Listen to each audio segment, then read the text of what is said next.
Buenas noches. En nombre de la Asociación Argentina de Disfagia, les damos la bienvenida a la disertación de esta noche. Por favor, les pedimos que apaguen los micrófonos, estamos tratando de silenciarlos todo el tiempo, excepto el disertante. Tenemos el placer esta noche de contar con el profesor doctor David Parra Reyes. Disculpen, estoy tratando de detectar quién tiene un niñito y tiene el micrófono encendido.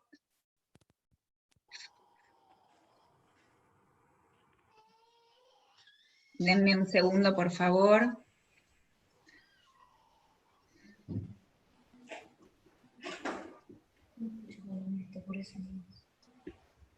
¿Ustedes pueden, por favor, apagar los micrófonos?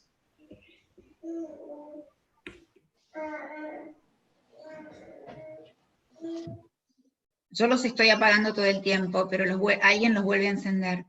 ¿Sí? Ok. Muy bien. Bueno, como les decía, tenemos el placer de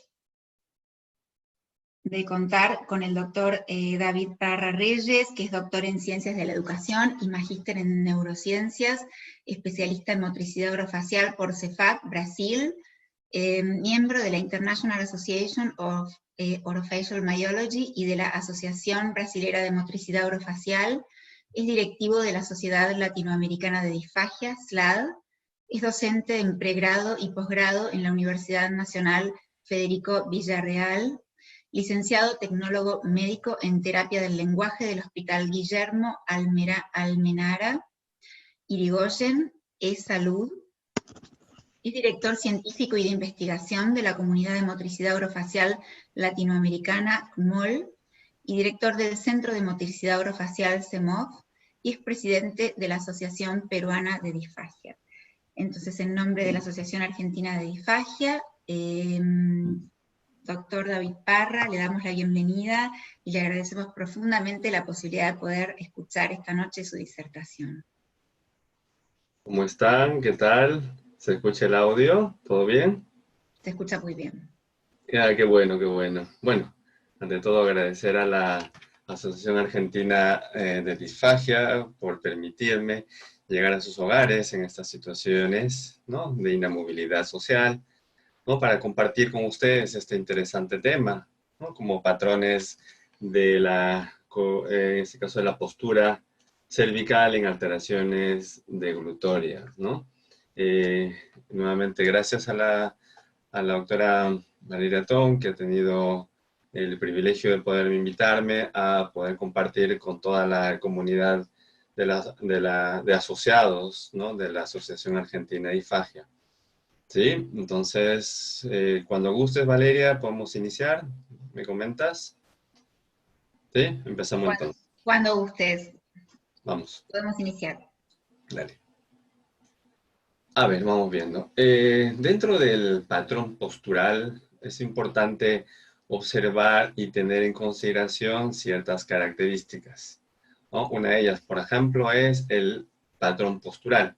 Si nos ponemos a pensar un poco en lo que vendría a ser postura, debemos tener ciertas consideraciones muy importantes, ¿no?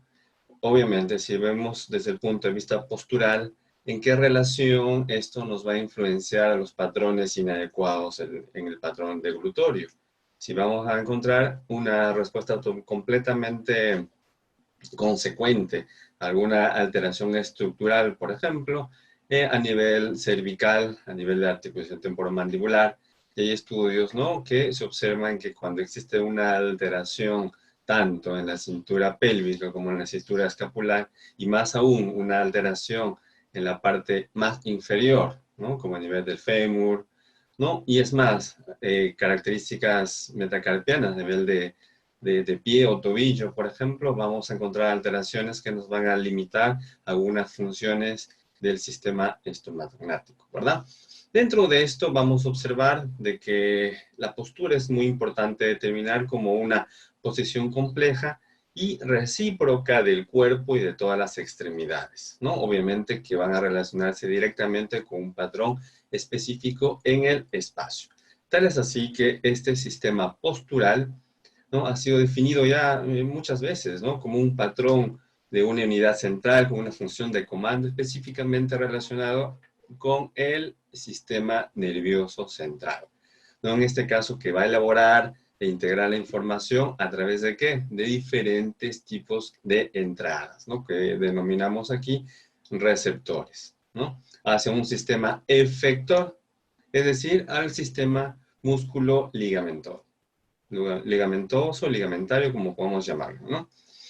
Y así varias unidades o subunidades, ¿no?, interconectadas y de intercomunicación que nos van a permitir brindar una capacidad propia a la estructura en el objeto de mantener y mejorar el tiempo y la función biológica al cual se pertenece. En otras palabras, a la función humana, ¿no? Aquí vemos, por ejemplo, los principales receptores, sin duda, son el globo ocular, ¿no?, y la parte podálica, en este caso, que es muy importante. Otros receptores, como el oído interno, ¿no?, muchas veces han sido considerados por mucho tiempo la estructura principal dentro de las estructuras de regulación, ¿no?, que nos va a permitir, obviamente, determinar el nivel de aceleración, ¿no?, en función de la coordinación de la cabeza y los movimientos de los ojos cuando se realiza algún tipo de actividad.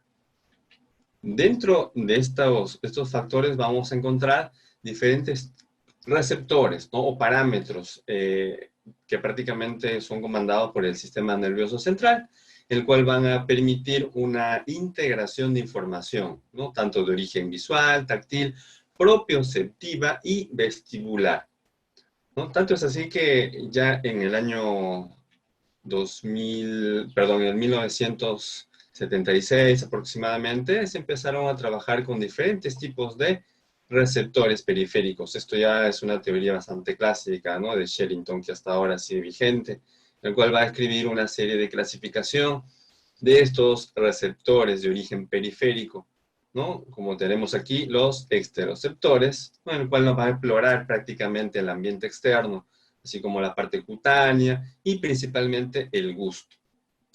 Otro receptor periférico son los telereceptores, ¿no? Aquí son los clásicos, que es el visual, el auditivo, el olfativo, el cual va a percibir el estímulo que proviene, ¿no?, de larga distancia, ¿no?, sin contacto con el cuerpo. Luego tenemos los propioceptores, ¿no? Estos son los receptores que se van a entrar en contacto directamente con nuestros músculos, los tendones, las articulaciones, sistemas laberínticos, por ejemplo, a nivel del oído interno, ¿no?, que recepcionan el estímulo, ¿no?, que nace al interior del organismo. Entonces, esto es muy importante como para poder entender las características, ¿no?, y las relaciones que puede existir entre cualquier alteración miofuncional con algunas características de las funciones orofaciales, ¿no? Dentro de esto es muy importante observar, ¿no?, de que la propiocepción está dentro del factor fundamental dentro del sistema postural. Tal es así que es muy importante observar ciertas características, ¿no? Por ejemplo, aquí tenemos, ¿no?, que la propiocepción y el feedback neuromuscular están relacionados, ¿no?, y que principalmente van a representar impulsos aferentes de origen primario, ¿sí? Estos van a llegar, obviamente, al sistema nervioso central. Aquí tenemos, ¿no?, el cual son elaborados a través de experiencias sensoriales, pero una vez que llega al sistema nervioso central, ¿no? Esto va a adquirir diferentes tipos de componentes. Por ejemplo, aquí tenemos dos componentes muy importantes dentro del sistema de percepción. Un componente consciente, ¿verdad? Que en la práctica va a representar una variación especializada, por ejemplo, en la modalidad sensorial del tacto, ¿verdad? En este caso nos va a relacionar no solamente con el tacto, sino la posición de la sensación, de la posición en el movimiento articular. Y eso se llama sinestesia, como vemos aquí. Por otro lado, tenemos el componente inconsciente, ¿no? Aquí va a estar definido por una arquipropiocepción. ¿Qué significa una arquipropiocepción? ¿No? En este caso va a estar involucrada estructuras más primitivas del sistema nervioso, ¿no? Por ejemplo, la médula espinal, tronco encefálico y parte primordial del cerebro. Si nos damos cuenta, ¿no? Tronco encefálico ya está relacionándose directamente con el centro vulvar de la respiración y la deglución, ¿verdad? Dentro de estos factores también es muy importante observar de que estos componentes relacionados a la propiocepción nos van a permitir tres funciones fundamentales. Una de ellas es, por ejemplo, sostener la cabeza, ¿no? Y el cuerpo contra la gravedad. Mantener el centro de la masa alineado al interior de la base de apoyo, como dice aquí, y establecer las partes del cuerpo que actúan principalmente como estabilizadores. Ahora, no dejamos solamente en componentes, ¿no? Si estas tres características funcionales, ¿no? Vamos a tener diferentes ajustes posturales también. Y estas son respuestas de tipo rápidas, moduladas principalmente por un aprendizaje y mediadas por los receptores vestibulares, propioceptivos musculares también, y algunos aferentes visuales. Estamos hablando de estas características, ¿verdad? Por ejemplo, aquí, el feed forward, ¿no? Que es muy importante, principalmente a nivel muscular, que nos va a permitir, ¿qué cosa? ¿No? La parte de la co-contracción. Esto va a referirse directamente a actividades preprogramadas o anticipatorias, ¿no? En el cual previenen el trastorno o la alteración que generan ciertas respuestas, ¿no? Que pueden desestabilizar muchas veces el mantenimiento de la estabilidad. Luego, el feedback, que es más conocido, esto se va a dar a través de una compensación, ¿no? De aquellos estímulos sensoriales tras una pérdida fundamental de equilibrio, por ejemplo. Entonces, nos quedamos como con contracción. En este caso, prácticamente no existiría una unidad antagonista de relajamiento, por ejemplo, ¿no?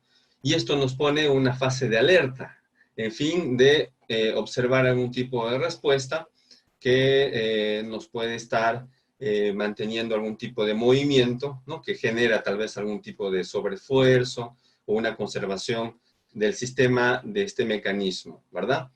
Y como inervación recíproca, ¿no? Aquí vamos a observar ciertas características que nos va a permitir ahorrar o inestabilizar el cuadro de energía, ¿no? Esto es más que todo relacionado a un sistema específico, sobre todo en pacientes neurológicos, ¿no? Si son infantiles, mucho mejor.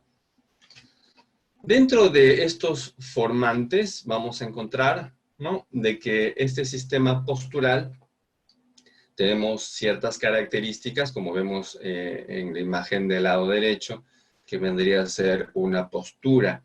Y siempre hablamos de adecuada, más no de normal, ya que la normalidad, tanto a nivel orofacial como a nivel estructural corporal, no existe, ¿no? Se menciona siempre, ¿no? De que es preferible denominarse como adecuado o inadecuado, o en este caso adaptativa, como vemos en la imagen del lado izquierdo. Entonces, una postura adecuada vendría a ser un equilibrio totalmente estático y dinámico que nos va a permitir un adecuado funcionamiento de nuestro patrón muscular a nivel general, principalmente en el complejo orofacial. Dentro de ello, si tenemos una alteración, ¿no? Se va a producir una alteración postural con ello, ¿no? El organismo va a buscar, ¿qué cosa? Una adaptación al nuevo sistema de estabilización muscular. Por ejemplo, aquí tenemos, ¿no? Unas rodillas rotadas, una pelvis inclinada. Consecuentemente, vamos a ver el patrón de rotación que puede existir a nivel corporal. y posteriormente a nivel cervical. Entonces son componentes que se van a ir readaptando y esto es lo que vemos gran parte de nuestros pacientes, ¿no? Entonces la importancia de observar como un todo, que es lo que prácticamente nos va a definir lo que son los patrones posturales dentro del proceso de rehabilitación integral de nuestros pacientes. Y dentro de ello vamos a determinar, por ejemplo, la coordinación motora. Es un tema muy interesante, ¿no? El cual se va a basar en un concepto muy importante en el cuerpo, que el cuerpo humano está organizado principalmente en cadenas. ¿Qué cadenas? Osteomiofaciales, ¿no? Unidas que prácticamente entre sí, como vemos en esta imagen del lado derecho, ¿no? Que tiene un mismo sentido y que tiene obviamente una tensión que muchas veces se puede distribuir a lo largo de la concatenación o de estas uniones de los músculos, ¿no? Pasando de una cadena a otra a través de puntos claves que son las articulaciones, ¿verdad? Entonces, es muy importante determinar. Ahora, con respecto a lo que son las unidades articulares, ¿no? Prácticamente está comandada por los miembros superiores, los miembros inferiores y una a nivel del tronco, como vemos aquí, ¿verdad? Entonces, son características que nos van a permitir formar diferentes tipos de rotaciones y movimientos, tanto de flexión como extensión, ¿sí? Y no se olviden que acá tenemos un centro de rotación muy importante, que vendría a ser la articulación temporomandibular, ¿verdad? Entonces, vemos aquí, nuevamente, ¿no? El resultado como si fuese un movimiento helicoidal, ¿verdad? Como una expresión de la tendencia de aquellos movimientos de rotación y de traslación de una manera tridimensional. Aquí tenemos las cadenas musculares que estábamos comentando, ¿no? Y ya se han propuesto desde hace mucho tiempo estas, ¿no? Que es la anteroposterior, posterior-anterior, anteromediana, posteromediana, anterolateral y posterolateral. Todas estas cadenas prácticamente van a gobernar la coordinación del cuerpo sobre el plano antero-posterior, ¿no? De mirada anterior y mirada posterior. Y estas a su vez van a constituir el circuito del eje sagital, ¿no? Mientras entran en funcionamiento, por ejemplo, aquellas cadenas anterolateral y posterolateral, ¿no? Que constituyen y coordinan principalmente el circuito del eje horizontal o cruzado llamado también. Ahora vamos a especificar cada uno de ellos para tenerlo más en visión. Por ejemplo, el sistema sagital. ¿Qué es lo que vemos aquí? ¿Sí? Esta función nos va a permitir, ¿qué cosa? Tener una postura recta, erecta, ¿no? Va a depender exclusivamente, y algo muy importante, del mecanismo de extensión axial, en el cual nos va a permitir realizar ciertas funciones primarias, como por ejemplo, la respiración, la fonación y principalmente, ¿qué? La deglución, ¿no? Como puede realizarse en forma correcta. A ver, si lo vemos aquí, vamos a observar, ¿no? Aquí tenemos nuestras cadenas anteroposteriores, ¿verdad?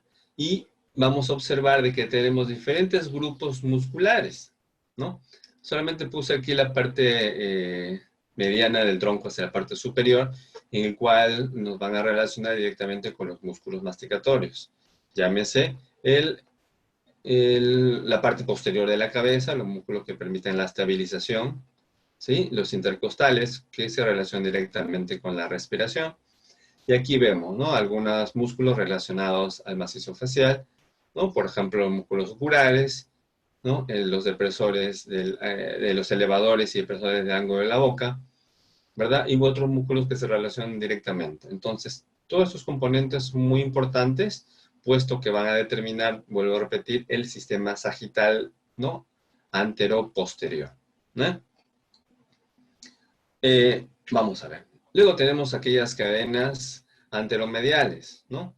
Entonces, aquí vemos diferentes grupos musculares, por ejemplo, en donde ya van a verse incluidos los pterigoideos, ¿no? En este caso, el pterigoideo interno o medial, los músculos faringeos, supra, infraoideos, principalmente para el acto de la masticación, que es la fase inicial del proceso deglutorio. Vemos aquí el esternocleidomastoideo, que nos va a permitir, obviamente, hacer rotaciones en el patrón postural. Y aquí vamos viendo ya ciertas características, ¿no? En proceso en cuadros de rehabilitación, por ejemplo. Si tenemos una alteración en la cadena anteromedial, difícilmente este paciente va a poder hacer, por ejemplo, lateralizaciones con el cuello. Consecuentemente, va a tener dificultades también en adoptar ciertas maniobras o posturas en pacientes adultos que se lo requieren para favorecer su acto deglutorio, por ejemplo, ¿no?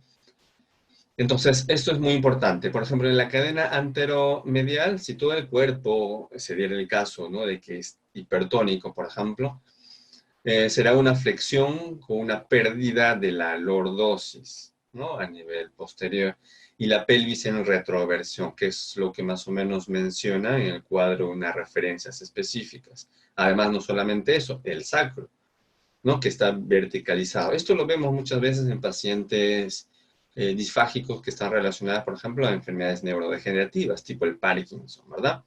Aquí las extremidades superiores, tanto superiores e inferiores, están en una rotación interna y en aducción, ¿no?, en el cual los músculos se van a componer de una cadena prácticamente ineficiente en función de característica funcional.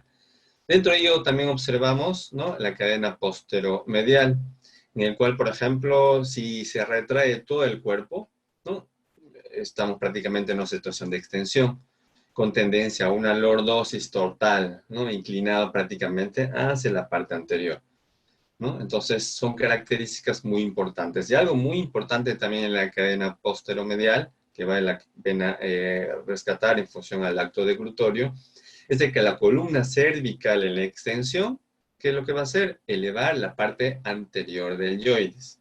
Obviamente, consecuentemente, la lengua va a hacerse muy funcionante aquí, produciéndose la protrusión lingual, ¿no?, con una tendencia a la clase 2 de mordida abierta, ¿no? Entonces, con una mordida abierta anterior. Nos damos cuenta la importancia, entonces, de esta cadena que en forma indirecta va a causar alteraciones tanto estructurales como morfológicos a nivel del complejo orofacial, ¿no?, o del sistema estomatoglossognático, como lo podemos llamar. Entonces, dentro de estas cadenas musculares existe también algo muy importante, como es el circuito del eje vertical, ¿verdad?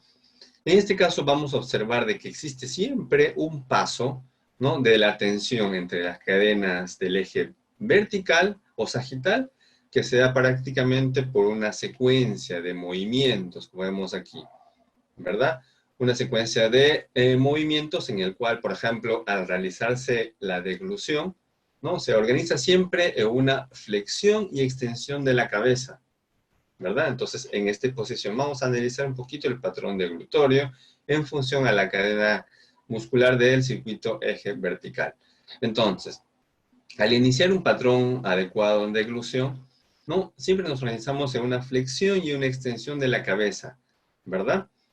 ¿A partir de qué músculo? Tanto del músculo mentoniano y del labio inferior. Y esto nos va a dar una relación directa a qué cadena? La anteromedial. Pasando luego por el labio superior, aquí, ¿no?, al momento de hacer el cierre del labio superior para favorecer la masticación, ¿no?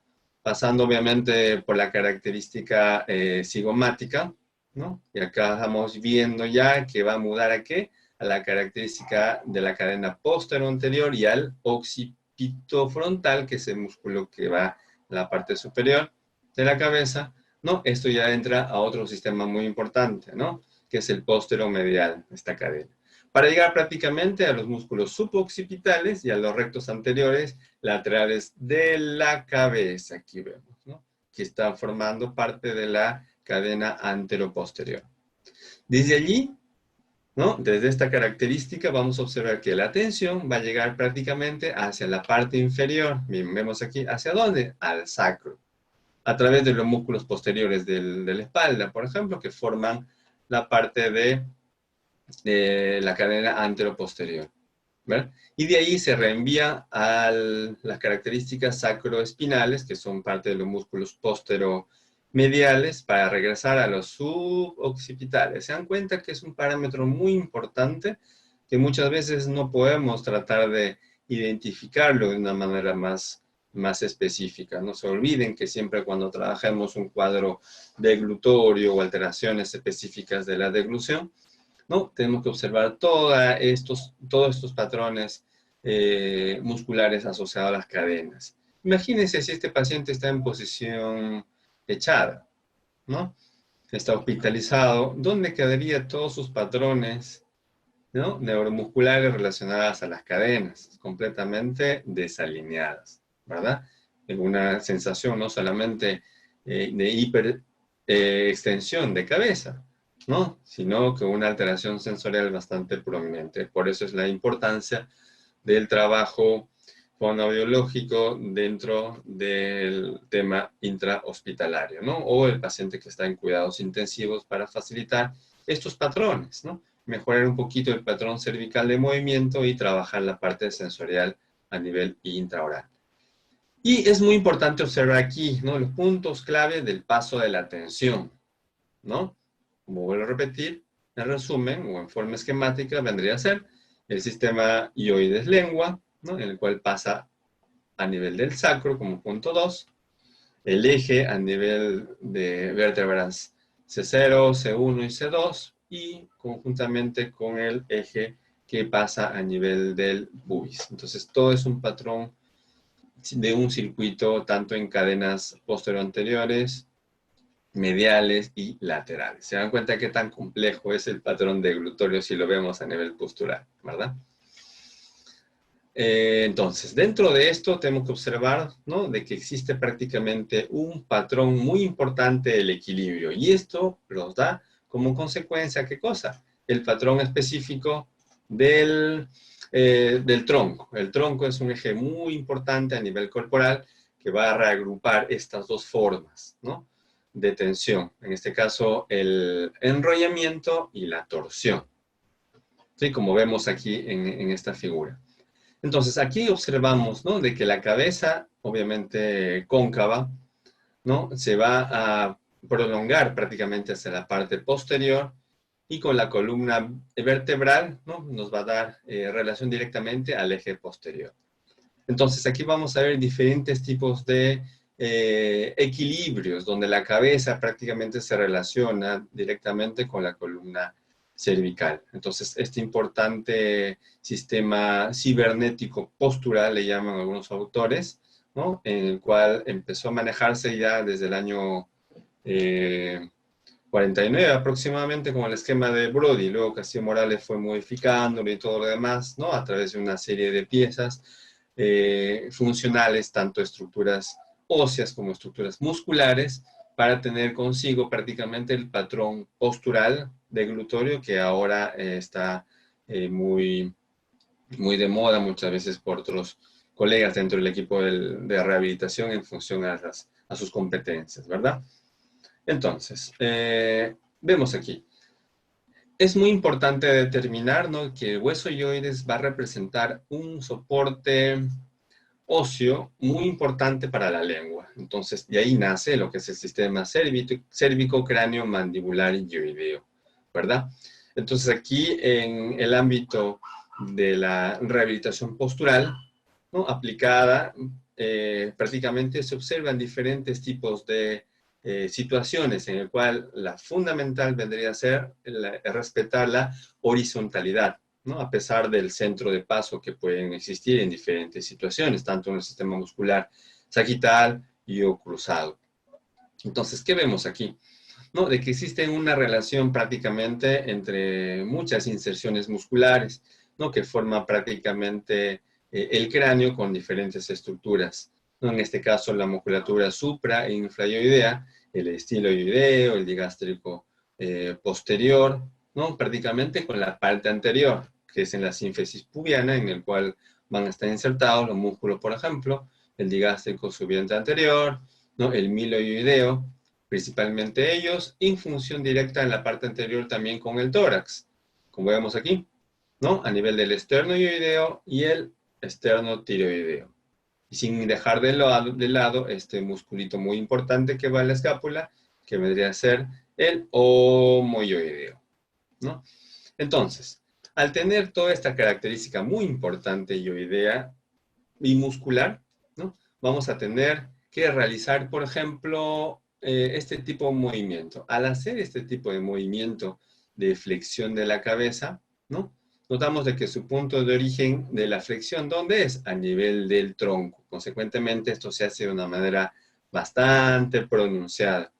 Entonces aquí, esto se organiza prácticamente a nivel posterior a la cervical. En este caso estamos hablando entre C2 y C6 aproximadamente, ¿no? Entonces esto va a involucrar directamente ¿a qué patrón? Al patrón ioideo. Entonces aquí vamos a observar de que esto prácticamente es un factor principal para tener dificultades, obviamente, o patrones de movimiento deglutorio. Si bien es cierto, existen maniobras específicas de posicionamiento, ¿verdad? En momento de hacer la deglución. Una de ellas es, por ejemplo, de cabeza inclinada. Si nos damos cuenta y podemos hacer este ejercicio de cabeza inclinada, es muy importante saber el ángulo de inclinación. Les voy a dar un tip, ¿no? Por ejemplo, al hacer el ángulo específico de inclinación, si vamos por una curva de mayor extensión hacia la parte inferior, vamos a notar, ¿no? De que si queremos pasar la saliva, ¿qué sucede? Va a existir una limitación bastante importante, cosa que muchas veces no nos dicen en las referencias bibliográficas. Entonces, ¿qué es lo que se recomienda? La mano, colocar la mano en, a ver, déjame ver cómo está, aquí está. Colocar la mano en esta posición, ¿verdad? De manera que nos limita prácticamente el patrón de hiperflexión, de manera que se produzca un acto deglutorio adecuado, ¿verdad? Entonces, esto nos va a facilitar en cierta medida favorecer los patrones específicos de deglución, modificando este ejercicio, ¿no? De una manera más específica, de manera que no alteremos el patrón postural que estamos preservando. Dentro de este sistema también vamos a observar que existen una serie de situaciones específicas relacionadas directamente con la musculatura. ¿Qué musculatura? ¿No? La musculatura facial, ¿verdad? La musculatura faríngea, la musculatura suprainfraioidea, que ya lo hemos mencionado, ¿no? Principalmente la faringea y del circuito específico relacionado a los músculos del velo del paladar y los músculos linguales, ¿no? Entonces se dan cuenta que es muy importante relacionarse todo esto con el sistema postural. Entonces aquí vemos de que prácticamente toda la reacción, las reacciones de funcionamiento cervicales se van a relacionar directamente por cadenas musculares anteromediales y posteroanteriores, principalmente en el acto facial. ¿Qué opinamos con respecto al siguiente grupo muscular, ¿no? Que son el sistema cruzado? Entonces, si vemos en estas figuras, vamos a encontrar, ¿no? De que son músculos que se relacionan con el sistema estomatoglossognático como el massetero, el pterygoide interno, ¿verdad? Que son características fundamentales para favorecer el acto de elevación de la mandíbula. Con él es una parte muy importante del patrón de la masticación. Igual que el temporal, el pterygoide externo, si se dan cuenta, son músculos complementarios, pero están en sistemas diferenciados, ¿no? O cruzados, como estamos viendo en este caso. Entonces, dentro de estas dos cadenas, vamos a encontrar, por ejemplo, los grupos musculares relacionados a la cadena anterolateral y posterolateral, ¿no?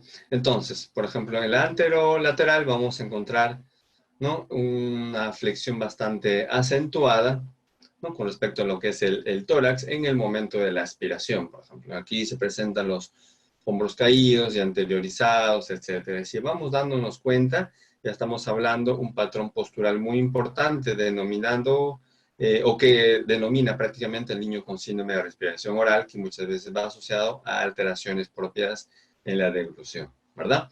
Entonces, son características muy importantes que vale la pena rescatar. Entonces, aquí los tenemos. Dentro de ello vamos a encontrar un circuito muy importante relacionado directamente a lo que es la cara. Notamos de que cada movimiento, por ejemplo, de una extremidad, en este caso inferior, no puede ser estudiado prácticamente sin considerar una ejecución compleja y viceversa, ¿no? Si encontramos un patrón neuromuscular facial, no podemos dejar de lado la parte inferior. Entonces siempre es muy importante observar de que estas ejecuciones, tanto a nivel de cara como a nivel, por ejemplo, de los pies, ¿no? Va a ser una ejecución completa de cabeza a los pies y de los pies a la cabeza. Es muy importante observar. Entonces, esto es un concepto muy importante de asimilación, por ejemplo, ¿no? En el cual el movimiento de la marcha tiene un origen primario a nivel del sistema cráneo estomatoglossognático, ¿no? Entonces, se nos da la importancia, ¿no? Entre la característica del pie hacia la cabeza, ¿no? Específicamente, por ejemplo, por la función de la deglución. Siempre es muy importante y según las referencias actuales se está manejando todos estos patrones independientemente a la alteración estructural, tal vez de una clase 3 o una alteración del cervical, siempre ven la función y gran parte de esta función se ve alterada en la actividad deglutoria, ¿no? Por ello es muy importante observar también que el niño, cuando puede iniciar el proceso de caminata, por ejemplo, en forma correcta, siempre y cuando esté en perfectas condiciones, el sistema cérvico, cráneo, mandibular y oideo funciona en forma adecuada, ¿no? Esta es una referencia que corrobora la información de las cadenas anteriores. ¿Qué vamos a ver más allá? Si encontramos un poco con relación a la formación del plano oclusal, por ejemplo, ¿no? ¿Qué es lo que sucede aquí? Vemos aquí, ¿sí? De que las fuerzas musculares son responsables, ¿no? De este crecimiento mandibular, por ejemplo. Y ya vamos viendo un poquito con respecto a lo que es el desarrollo de ello a través de la postura, ¿no? ¿Esto qué quiere decir, no? De que estas características en función al desarrollo estructural nos va a permitir un empuje y esto a su vez una erupción específica de los dientes, notamos acá. Tanto es así que la contracción de este músculo que vemos aquí, ¿no? Que es parte del macetero, va a conllevar una ampliación del movimiento de la mandíbula y a un estrechamiento maxilar. Entonces, es muy importante manejar esto, ¿no es cierto? Como la contracción específica de los músculos maceteros. Por otro lado, vamos a observar aquí, ¿no? Que en este caso, tanto el pterigoideo interno como el pterigoideo externo, o medial y lateral, como quisiéramos llamar, no tienen una acción contraria, ¿no? En este caso, por ejemplo, la musculatura muscular va a determinar un acercamiento, ¿no?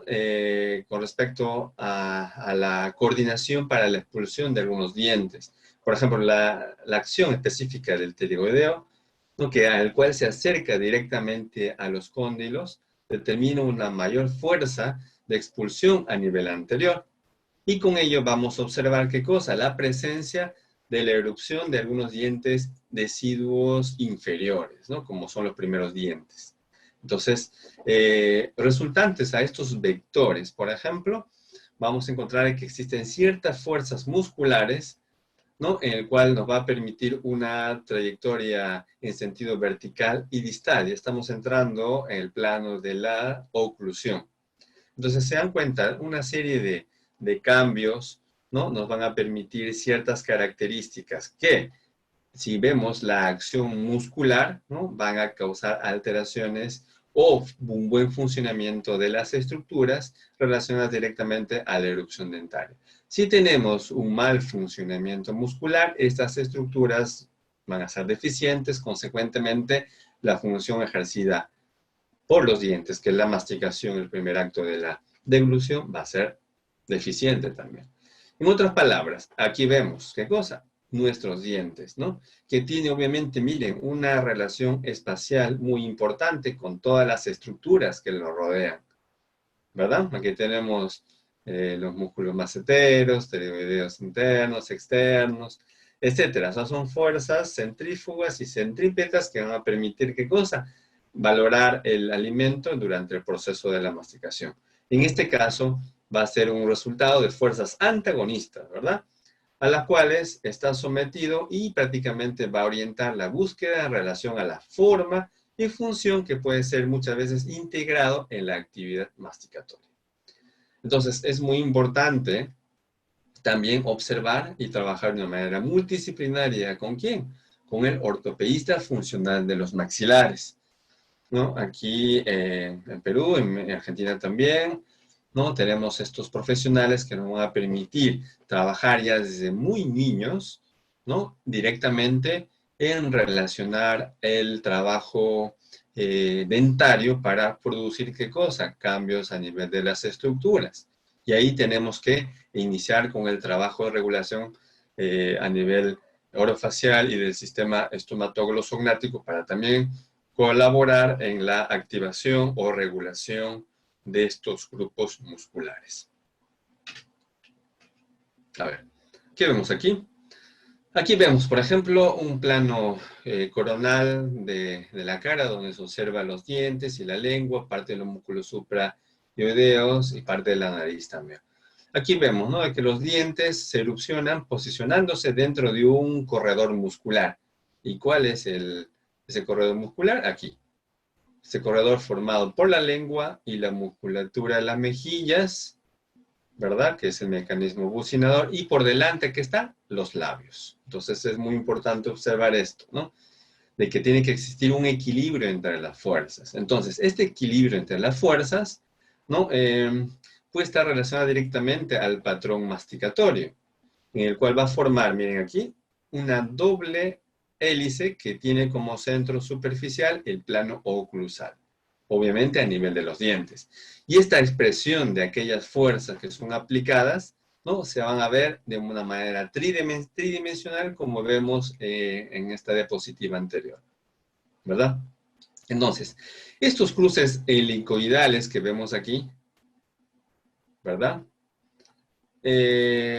Vamos a tener ciertas curvas, ¿no?, que ocurren prácticamente a nivel de las suturas del maxilar, por ejemplo, ¿no? Entonces, por ahí vemos, ¿no?, que si tenemos una alteración en el maxilar, como es el caso, por ejemplo, de los niños con fisura nasolabio alveolo-palatinas, ¿no?, que vamos a tener una alteración funcional en el paladar. ¿Cómo están sus dientes de estos chicos, ¿no? Totalmente giroversados, están prácticamente impactados estos dientes, o muchas veces con una ausencia bastante importante.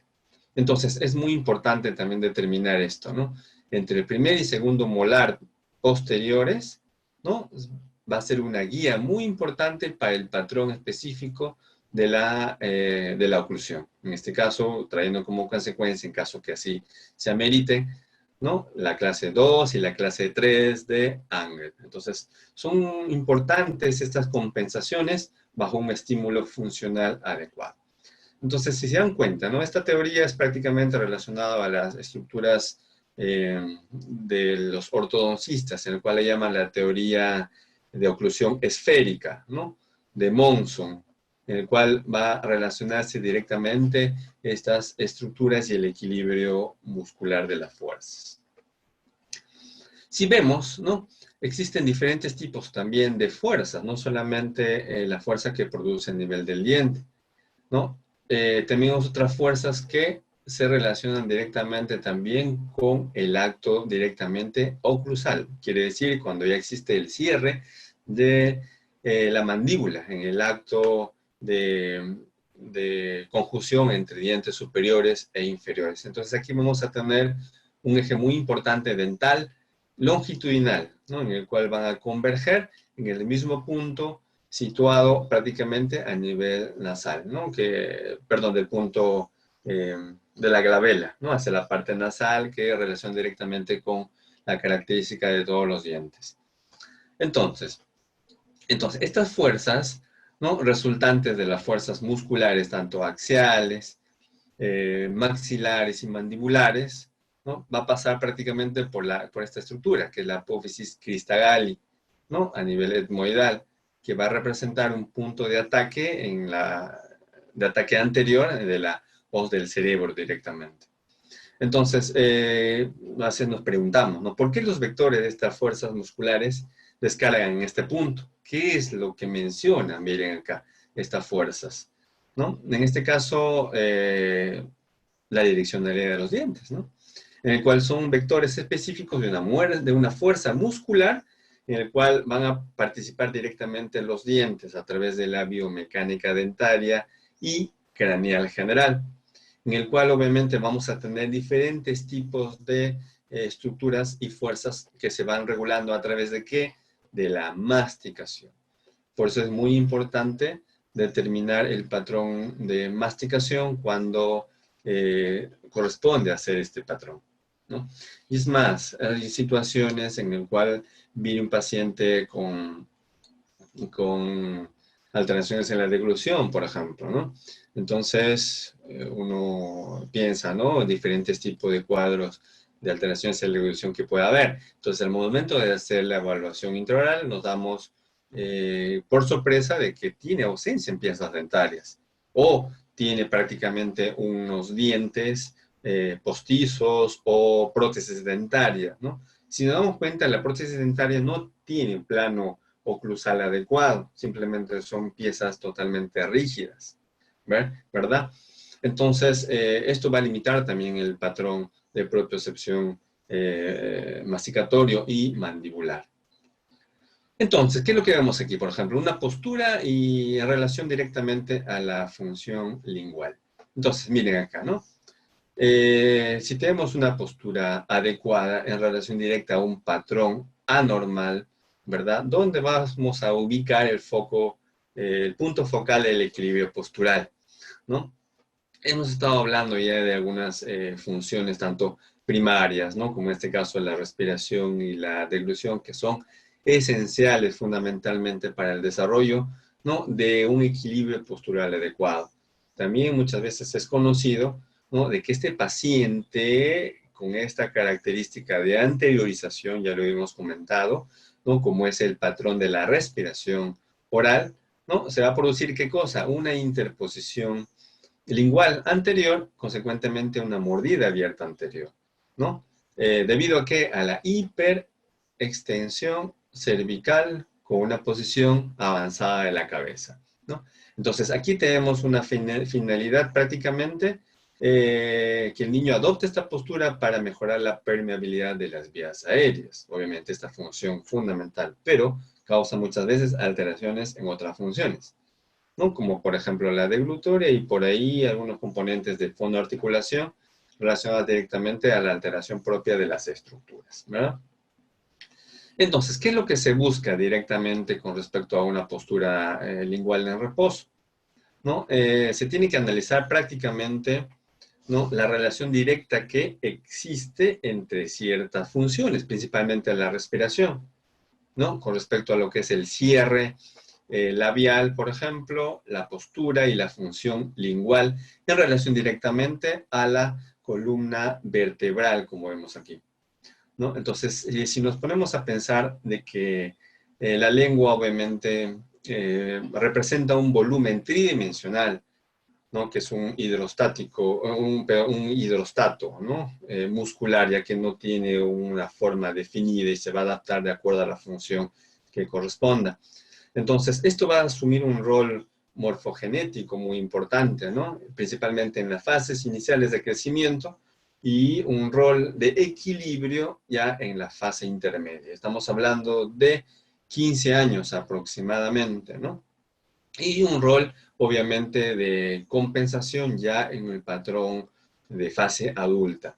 Entonces, es muy importante observar ciertas características con respecto a ello, ¿no? Ciertos espacios, como vemos aquí, esos espacios de verticalidad, espacios de anterioridad y de lateralidad, prácticamente creadas por una falta de angulación entre el cráneo y la columna, ¿sí?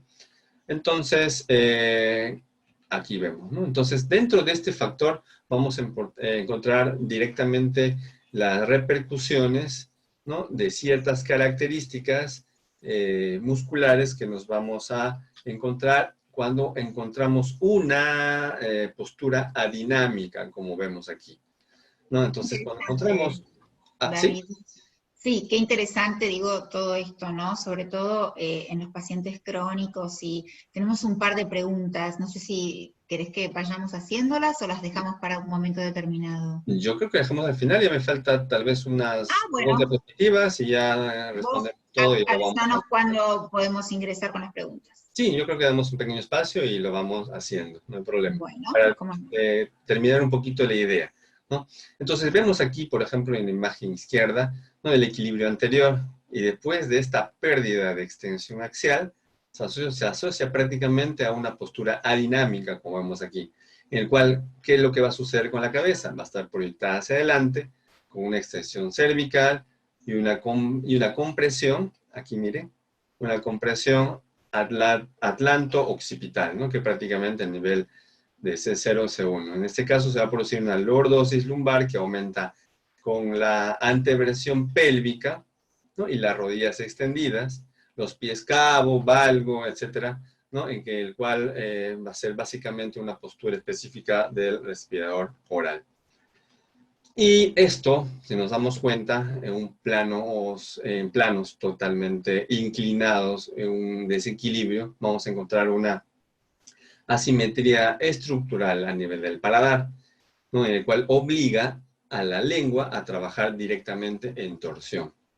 ¿Sí? Es muy importante esto.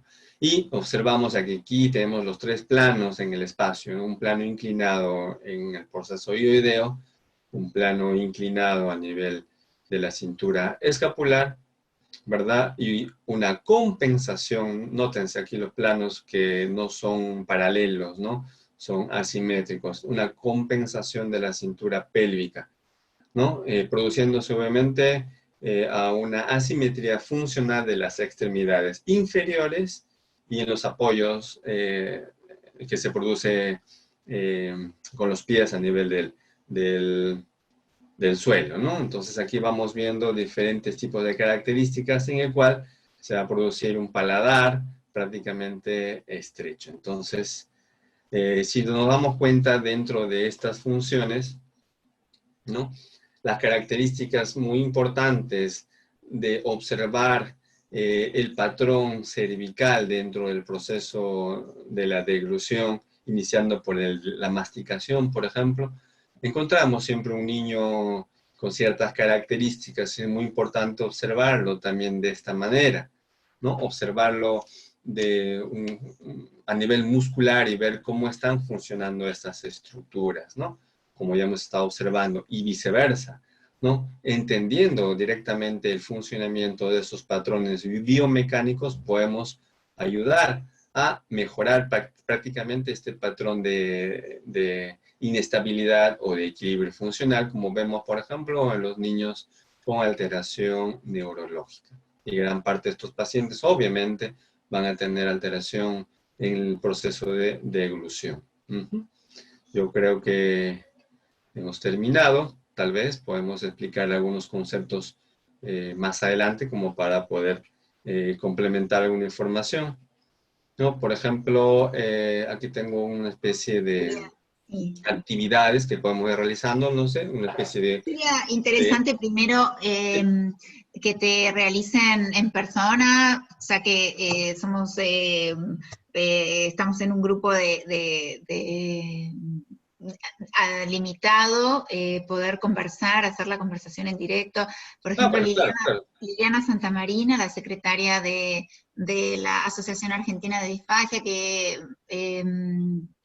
presidenta hasta hace poco tiempo, que tiene mucha experiencia en pacientes neurológicos, tiene un par de preguntas acá. Lili, si habilitas el micrófono. Hola, Hola Lili, ¿cómo estás? Qué gusto hola, de ¿qué poder tal? ¿Cómo estás? escucharte. Saludos a la distancia. Bueno, gracias, David. Bueno, realmente me pareció muy buena toda la explicación de todo lo que son las estructuras y cómo se van desarrollando. Sabemos la importancia de la relación forma-función de estas estructuras. Está muy claro para entender lo que va sucediendo con estos pacientes neurológicos, para aquellos que trabajamos con esto. Me pareció muy bueno toda la explicación, pero nosotros, o sea, también trabajamos en conjunto mucho con terapia ocupacional y kinesiología, cuando trabajamos en rehabilitación, donde ellos también colaboran y muchísimo, posturando al paciente, donde nos van a ayudar a favorecer el trabajo de todas estas válvulas, ¿no? Para que puedan funcionar correctamente.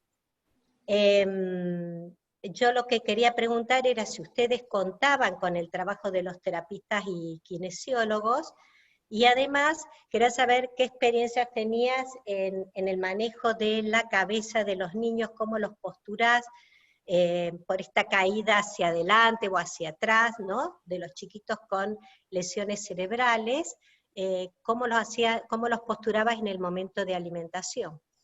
A ver, es muy importante lo que menciona Lili, gracias por la pregunta, muy interesante, y eso da paso a poder complementar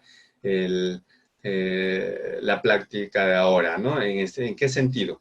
Por ejemplo, mencionaste dos colegas muy importantes dentro del patrón de rehabilitación, ¿no? ¿Qué es lo que hacemos prácticamente? Que sí, ¿no? Está normado a nivel internacional, en el cual la ayuda del kine o del fisioterapia o del terapeuta físico aquí en Perú es un trabajo muy importante que realizan, al igual que los colegas de terapia ocupacional.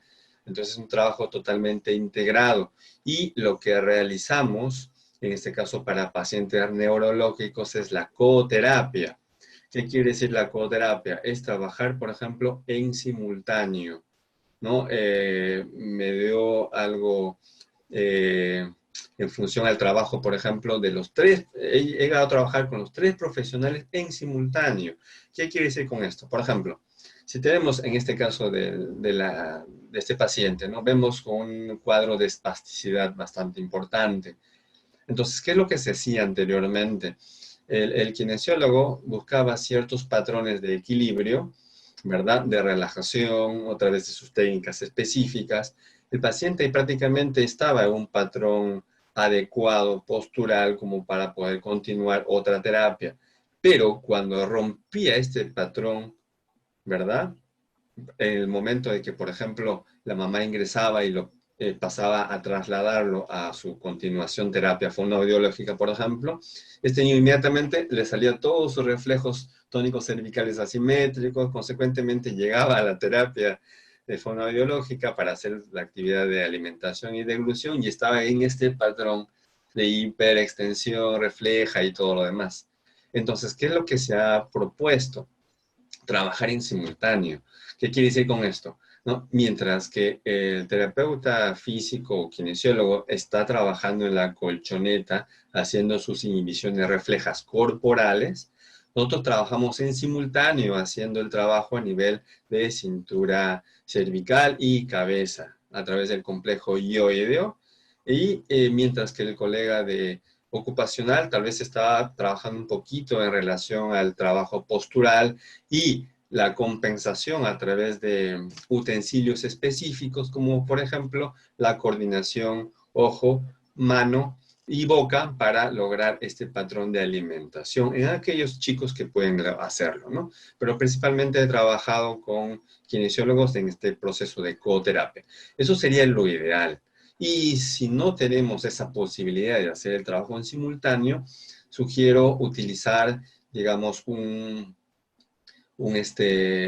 ambiente específico solamente para el paciente. En otras palabras, por ejemplo, gran parte de los colegas y hospitales tienen diferentes tipos de áreas y que cada uno está con un ambiente en particular. No tenemos ahí área de fonoaudiología, área de kinesiología, área, etc. Entonces, lo que el paciente es prácticamente una persona que va de ambiente en ambiente. Entonces, en ese cambio de ambiente en ambiente, este paciente se desestabiliza. Entonces, lo que se realizó muchas veces en un estudio y se aplicó en este hospital, estamos hablando del Hospital Guillermo Almenara, en el cual trabajo, y anteriormente en la Clínica San Juan de Dios, lo que tiene varias sedes a nivel internacional, es, por ejemplo, tener un ambiente específico para el paciente en el cual entra el kinesiólogo, realiza el trabajo, lo pone en una posición específica, tal vez en una silla boba. Nosotros ingresamos posteriormente a hacer el trabajo de regulación a nivel del componente estomatoglossognático a través del proceso de alimentación y demás cosas, luego va entrando los demás colegas, cosa que este niño no pierde ese patrón postural de estabilización, ¿no? Entonces, más o menos lo que puedo comentar con respecto a la experiencia, no sé si ha podido responder a tu pregunta. Entonces, es un trabajo muy integrado con todo un equipo multidisciplinario, pero hay que adaptarnos también en función a las características, ¿no? O también enseñar a la mamá, que prácticamente, a la mamá o cuidador, ¿no? Porque gran parte de nuestras mamitas sucede aquí en Perú, de que no lo llevan a este pacientito a sus terapias, ¿no? A sus actividades de rehabilitación, sino hay una persona adicional que para con ellos y porque tiene un poco más de disponibilidad de tiempo, entonces hay que trabajar directamente con esta persona, enseñándole maniobras fáciles de poder realizar también, ¿no? En el cual no perdure el proceso de rehabilitación a lo largo del tiempo. Entonces, a Sí, colaborar todos. David, Sí. aquí también lo que usamos, o se usa terapia ocupacional, adaptaciones blandas, cuestión de que ese patrón, porque es real, uno está trabajando con el niño en un momento determinado, en una situación especial, pero ese nene va a su casa y bueno, se perdió todo porque siempre va a prevalecer esos patrones anómalos, ¿no? Y que de ninguna manera... ¿Sí? ¿Te escuchamos? ¿Se perdió la comunicación? Bueno, creo que Se sí. perdió el audio. Sí, ¿se escucha? Se escucha, se escucha. No, pero me parece que el audio de Liliana se perdió, ¿verdad? Ah, bueno, entonces No Acá, estás escuchando. ahí está. ¿Está? ¿No se ahora escuchó sí. nada de lo que dije? No, no, sí se Sí, se escuchó, pero escuchó hasta las adaptaciones blandas que llevan a la casa.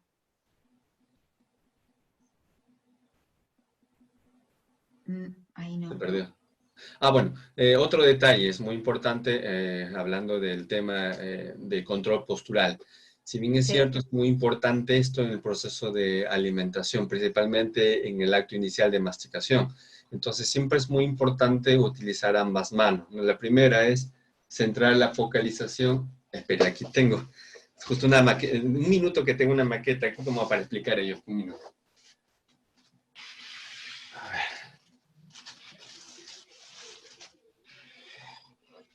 Aquí tengo. Me presento, esta es una de las... No se ve, David. ahí, ¿lo ves?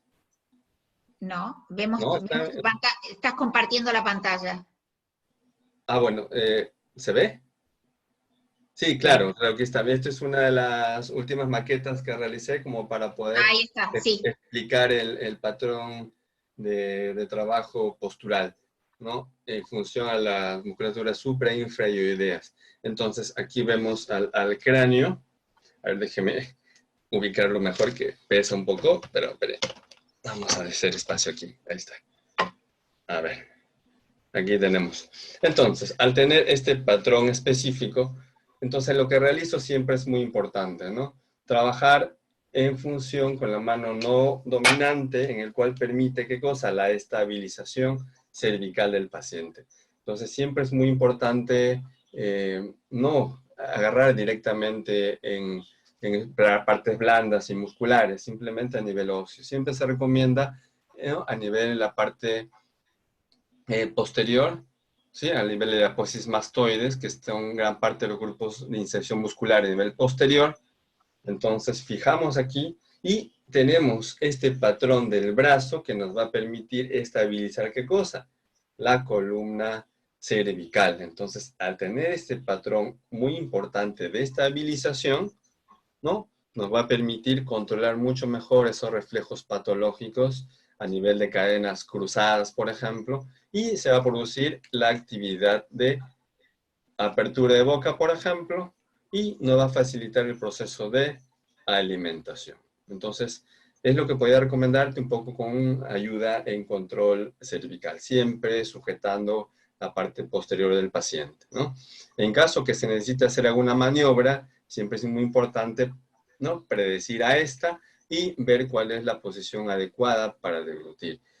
Es muy importante observar también, hablando de edades del paciente, mientras el paciente sea a temprana edad, la intervención específica de este proceso de tratamiento da la posibilidad de buscar, ¿no? Un cierto grado de patrón específico ¿no? En función a la verticalidad. Pero ¿qué sucede cuando hay casos que llegan pacientes de 15 años, por ejemplo, ¿no? Con un patrón de hiperextensión completa en el cual lo vamos a tener en esta posición en el proceso de alimentación, ¿no? Hay situaciones que se hacen, ¿no? He visto pacientes que están completamente en un ángulo bastante inclinado, deglutiendo de esta manera. Y al momento de hacer un cambio posicional, el paciente se atora. Entonces, revisando un poco de referencias bibliográficas, y encontré algo muy importante que decía, ¿no? De que mientras más temprano sea el proceso de rehabilitación, tanto en tema de masticación como en de deglución, siempre es importante mejorar el patrón postural. Pero cuando ya tenemos una serie de características patológicas por más de 5, 8, 10 años, la idea es tratar de adaptar la posición postural como mejor pueda alimentarse o mejorar ese patrón deglutorio del paciente. No necesariamente llegar a la verticalidad o 90 grados. ¿Sí? Bien, también la doctora Patricia Tabaco, que también es miembro de nuestra comisión directiva de la asociación, tiene una pregunta. Hola Patricia, un gusto escucharte. Hola, buenas noches David, mucho gusto. David, yo tenía una pregunta con respecto a la intervención de los ortopedistas en Perú. Quería saber si trabajan desde temprana edad con los chiquitos y de manera, digamos, interrelacionada con la fonoaudiología, de manera que, digamos, ellos... digamos que el objetivo de ellos sería ir redireccionando este patrón de crecimiento cuando evalúan que no es normal, y si trabajan de manera interdisciplinaria con las fonos para que vayan aportando desde lo funcional al trabajo de reorganización de este patrón de crecimiento. Claro que sí, Patricia. ¿En qué sentido? Por ejemplo, la ortopedia funcional o maxilares aquí en Perú es relativamente nueva, ¿no? ¿Nueva en qué sentido? Porque recién la tenemos aproximadamente hace 4 años atrás. Sí. Me imagino que en Argentina, Brasil, esto ya han estado trabajando desde hace mucho tiempo. Y es más, se ha iniciado, ¿no? La carrera de fonoaudiología por estudios relacionados a odontología. Entonces, al tener este trabajo complementario, ¿no? Tenemos equipos de trabajo, tanto en el hospital como de manera privada, a través del Centro de Motricidad Orofacial, en el cual tenemos a un colega que se llama Jimmy Gamboa. Con él trabajamos directamente desde muy pequeños, ¿no? ¿En qué sentido? Por ejemplo, no solamente con él, trabajamos con un equipo multidisciplinario, principalmente en aquellos casos, por ejemplo, con respiración oral. Viene un caso, por ejemplo, para nuestra otorrino, que es la doctora Helen Angulo, ¿no? Ella hace el diagnóstico diferencial, ¿no? Vemos si realmente este paciente tiene un patrón específico de respiración oral por adenoides, por ejemplo, hipertrofia adenoidea. Entonces se hace el factor correspondiente y determina que sí existe una alteración por esa disfunción. Consecuentemente pasa a evaluación directa con el ortopedista funcional de los maxilares, en el cual hace directamente un plan de actividades y tratamiento de regulación dentaria, expansión del paladar, por ejemplo, ¿no es cierto? Y luego pasa para fono específicamente para el área de motricidad orofacial, en el cual soy especialista. Hacemos la evaluación directa y vamos viendo cómo está la función muscular, principalmente viendo cómo está la fuerza, el tamaño muscular y sus limitaciones con respecto al patrón masticatorio y o deglutorio, en el cual el trabajo es en simultáneo, no tenemos que esperar mucho tiempo. El ortopedista ya empieza a trabajar, digamos, el trabajo directo con las prótesis, ¿no? De expansiamiento, por ejemplo, o expansores dentarios. Entonces, otro detalle es muy importante esto, ¿no?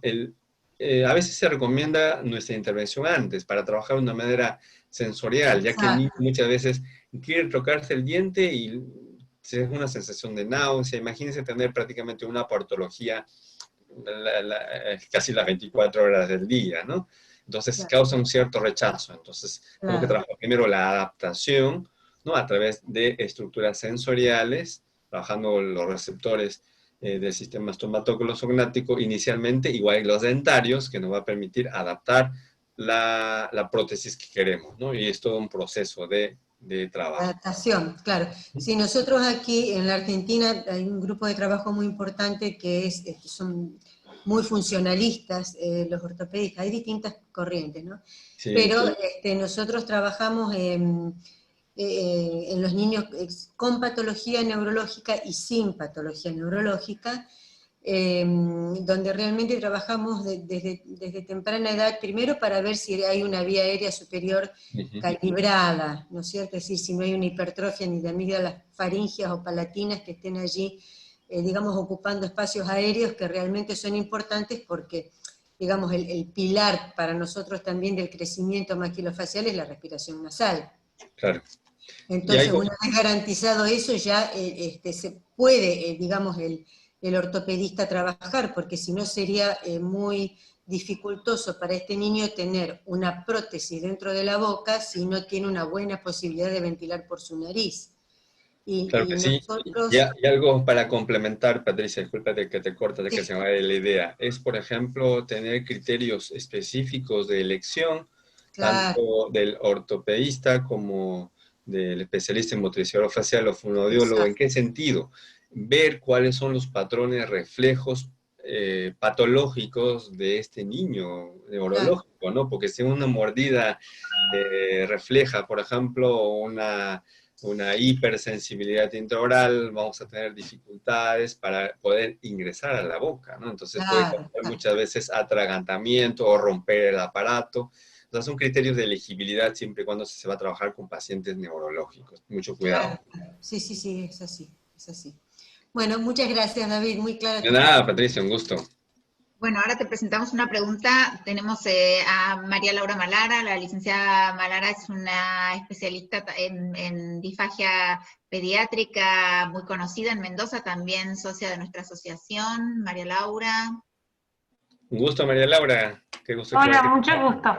Me encantó tu charla. Primero, soy Marisa Laura. Perdón, Marisa Laura. No hay problema, siempre pasa. Mi pregunta es en forma, por ahí específica, en los chicos que comen en forma independiente, que no necesitan esa ayuda postural que uno les da. ¿Cómo lográs manejar a través de la terapia el correcto posicionamiento de la lengua y de la postura? O sea, la postura que va a llevar al correcto posicionamiento de la lengua también, y que está asociado también a una respiración bucal. Ya, habría que ver eso. Ahora, ¿este niño va a tener patrones posturales deglutorios anormales o masticatorios? ¿Cuál es su característica? ¿Probablemente con interposición lingual? Tiene interposición lingual, no tiene fuerza masticatoria, y bueno, tiene una... Es neurológico, ¿verdad? Sí, es un EGNE. Entonces, hay que tener mucho cuidado con esto. Mire, mi experiencia en función a eso y lo que nos dice la evidencia es tratar de ver el nivel de potencial del trabajo de este paciente. O sea, qué tan eficiente puede ser su alimentación después de la terapia, porque gran parte de estos chicos lastimosamente no van a llegar a un 100% con respecto al nivel de eficiencia masticatoria y deglutoria. Si imagínate que anteriormente estaba con la lengua totalmente afuera, con patrón de babeo bastante prominente y sin posibilidad de hacer masticación, y ahora vemos de que está interponiendo los dientes, la lengua entre los dientes y tratando de masticar y deglutiendo en perfectas condiciones, yo diría que se ha hecho un perfecto trabajo hasta el momento. Siempre y cuando observar cuáles son los patrones específicos. Por ejemplo, si tenemos una mordida abierta anterior, o sea, la única manera que este niño pueda generar una mayor presión de fuerza intraoral negativa para la deglución es interponiendo lengua en dientes, porque si no, no existiría esa fuerza que le permita llevar el alimento hacia la parte posterior. Entonces es muy importante determinar este patrón oclusal. Si todavía la tiene, persiste, difícilmente vamos a poder hacer algo, ¿no? La otra opción es estabilizar a través de maniobras posturales, por ejemplo, al momento de si este niño cognitivamente está adecuado o logra escuchar alguna algunas preguntas o comprender algunas cosas, No, simplemente... sí, va incluso en escuela, perdón, va incluso en Ah, escuela excelente. común, así que... Excelente. Entonces vamos viendo primero su patrón masticatorio. Cada cuántas veces se empieza a deglutir. Entonces cuando ya está en proceso de deglución, cerramos aquí y favorecemos a la deglución. Cosa que vamos generando un patrón específico de reconstitución neurológica en función a la adaptación del movimiento, ¿no? Bien. Y si se podría realizar mucho mejor, decir que específicamente coloque la lengua en la parte, ¿no? La parte superior, detrás de, en este caso, los dientes incisivos superiores, ¿no? Sí, Y eso lo he logrado. el He proceso de... logrado, Ujú. claro, he logrado que coloque la lengua en su lugar para poder deglutir. Estamos trabajando con la fuerza masticatoria, pero me falta por ahí esto del cierre labial. Eso facilita un Entonces, poquito la cosa. El detalle es que, como te voy a repetir, es muy importante tener en claro la fuerza intraoral que permita que obviamente vaya el elemento hacia la parte posterior, que es la negativa. Entonces, si tiene aquí los labios abiertos, la única manera es que la lengua vaya hacia la parte anterior para que genere esa fuerza. Entonces, si cerramos manualmente los labios, esa fuerza va a existir. Entonces, la lengua ya no va a tener la necesidad de proyectarse para facilitar este movimiento. Eso te podría perfecto. recomendar.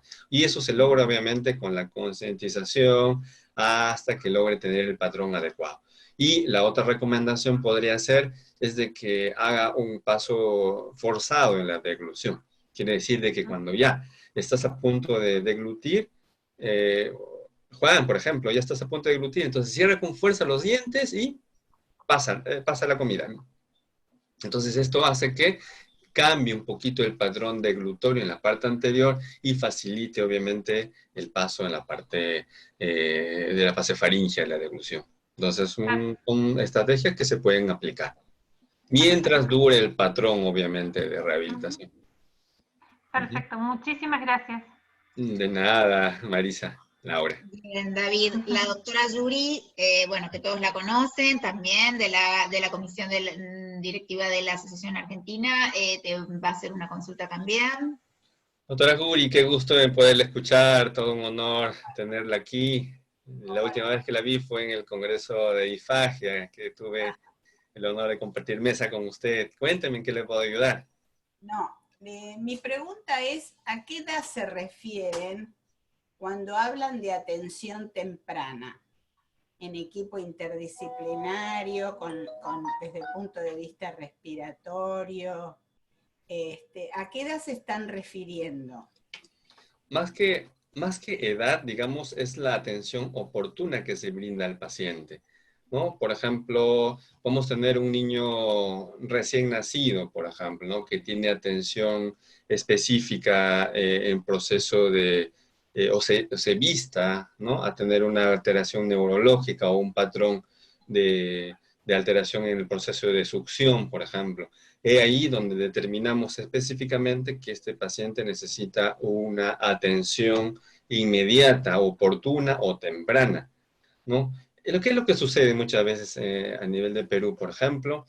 De que muchas veces las mamás son primerizas y lastimosamente son muy jóvenes, ¿no? Tienen entre 20, 18 años, 16 años, que prácticamente su primer niño, están con todo el temor de tenerlo, y es más, ¿no? El niño llora demasiado, y es más, ni siquiera pregunta lo que es el Apgar, ¿no? Simplemente lo ve sanito, en movimientos adecuados, y al momento de darle el pecho o el proceso de amamantamiento o succión, ¿no? Ve de que este niño está succionando muy pasivamente, ¿no? Pero para ella, como es primeriza, no pasa desapercibido hasta que llega a la consulta a los 3, 4 años, por ejemplo, con una alteración impresionante en el proceso de deglución, por ejemplo, que este paciente tragaba todo solamente sin necesidad de hacer la masticación, y por ahí se observaba ciertos patrones de alteración refleja. Y a la mamá se le preguntó, pero ¿no se dio cuenta de esto? No, no me di cuenta porque es mi primer niño y yo lo vi muy bien. Entonces, es aquí donde ya perdemos este patrón de atención. Entonces, obviamente, se tiene que hacer el proceso de atención, pero vamos viendo en función a sus niveles de potencial de desarrollo. No, yo lo que quería, mi pregunta iba dirigida a que cuando hoy se hablaba de vía aérea y de obstrucción de la vía aérea en edad temprana, tener en cuenta que en crecimiento y desarrollo no siempre la actitud es quirúrgica, dado que en las estructuras craneales va creciendo en crecimiento y desarrollo, y la adenoide, si no está inflamada, queda en el mismo nivel de desarrollo sin crecer. Entonces, nosotros en Argentina somos muy cuidadosos de decidir tempranamente una cirugía obstructiva, ya sea amigdalina o adenoidea, si tener claro que ese niño todavía está en un proceso de crecimiento y que necesita estabilizar sus defensas. Entonces, por eso preguntaba esto, para que el concepto, digamos, para quedarnos tranquilos con el concepto de que no siempre esta es una resolución y que tenemos que pensar en este criterio a través del criterio de desarrollo, ¿no? Ahora, sí, Yuri, ahora te entiendo un poco mejor la pregunta. No, tienes razón. Por ejemplo, ¿qué es lo que sucede y también se realiza en todas las partes, ¿no? del mundo? ¿En qué sentido? Por ejemplo, el criterio de intervención quirúrgica, ortopédica o funcional, en este caso para el cuadro de hipertrofia adenoidea, por ejemplo, lo que realizamos con el otorrino siempre en contacto directo es observar, ¿no es cierto?, qué tanto limita la luz en función a la parte ventilatoria. Si hay mucha limitación, en todo caso se podría hacer antes del quirúrgico, que es lo que se piensa al final de todo, hacer un tratamiento con aerosoles, ¿no? Un tratamiento medicamentoso que facilita, en este caso, la reabsorción de este cuadro hipertrófico a nivel de adenoides. Entonces, con esto facilita un poco las cosas. Hablando de adenoides, es muy importante también condicionar estos factores. ¿En qué sentido? Por ejemplo, nuestra otorrina, trabajando ya bastante tiempo con estos casos, se ha dado cuenta de algo muy importante. Porque gran parte de los otorrinos que uno manda el examen, ¿no?, para descartar cuadros de obstrucción por adenoides, es una placa, ¿no?, de Kabum en forma lateral. Entonces, ahí se observa directamente si existe la presencia o ausencia o limitación de la luz ventilatoria. Pero es muy importante observar aquí de que esta placa solamente es a nivel lateral. Consecuentemente, vamos a ver al adenoide en un sentido solamente unilateral y no en 3 dimensiones. Y da la impresión, ¿no?, y se ha observado de manera objetiva de que este adenoide está siendo obstruido, pero en el sentido horizontal. Y este sentido horizontal va a causar alteraciones auditivas, ¿no?, como por ejemplo una presencia de una otitis que se saca con un diagnóstico específico en el cual va a determinar que a través de la timpanometría está afectando directamente o está siendo afectado directamente la audición por la presencia del adenoide. Entonces, es un trabajo que se ha realizado durante bastante tiempo con la evidencia de que siempre es muy importante la clínica y no que solamente te tomen una placa de Kabum lateral, sino hacemos una timpanometría que complementa, ¿no?, el examen otorrinolaringológico para ver y determinar específicamente la hipertrofia adenoidea. Entonces, en 2 sentidos, tanto horizontal como vertical. Sí, la basal, que es lo que permite de alguna manera ver el diámetro del rodete de Passavant, porque es lo que permite a las paredes laterales lo que nosotros estamos observando, cuando lo vemos en función, o como tú dices, en esta visión que tenemos de la adenoides, que puede ser a través de la fibroscopía o la mirada, claro, es distinta a la placa de Kabum. Lo que pasa que cuando la placa de Kabum, dependiendo de la edad, lo más importante es saber en la edad del paciente pequeño tenemos un tiempo de crecimiento y desarrollo que nos permitiría analizar una mirada más tranquila y trabajar más sobre las funciones y no sobre las estructuras, porque al mejorar la función también mejora toda la estructura. Eso es lo que, como concepto, digamos, compartiendo esto que vos decís, lo más tempranamente, pero con algunas cosas que nos ponga límites a ser demasiado rígidos, ¿no? Sino ir a la clínica permanente que sigue siendo soberana. Claro que sí, doctora Yuri, un placer compartir con usted y sus comentarios muy bien definidos. Excelente, excelente. Y obviamente cada paciente es completamente diferente, ¿no? Su manera de abordaje y trabajo multidisciplinario completamente diferentes también. Bueno, muchas felicitaciones y dejo en manos de mis colegas. Un cariño. A vos también, un abrazo grande. Liliana Santamarina. Sí, ¿qué tal? Bueno, la verdad es que me pareció muy enriquecedor, la verdad, David. Entiendo también que cuando uno empieza a explicar qué difícil que es, porque, por ejemplo, refiriéndome a lo que yo hago, que es neurológico, muchas veces las respuestas que uno puede dar, que son como generales, y sabemos que cada paciente es particular, con diferentes grados de severidad, y entonces de pronto uno tiene en su mirada un paciente sobre el cual hablo y de pronto la otra persona puede estar pensando en otro paciente con una complejidad mayor o menor de la que hablo. Entiendo de que estos pacientes, refiriéndome a los neurológicos, van a ir a pesar de estas alteraciones en el desarrollo digamos, de las estructuras por esta patología que tiene, van a hacer de que su deglución igualmente vaya compensándose, es decir, que no siempre esta alteración va a dar una disfagia severa, pero para nosotros es sumamente importante observar también la función a través de la videofluoroscopía, porque ahí vemos cuán se pudo compensar esta deglución.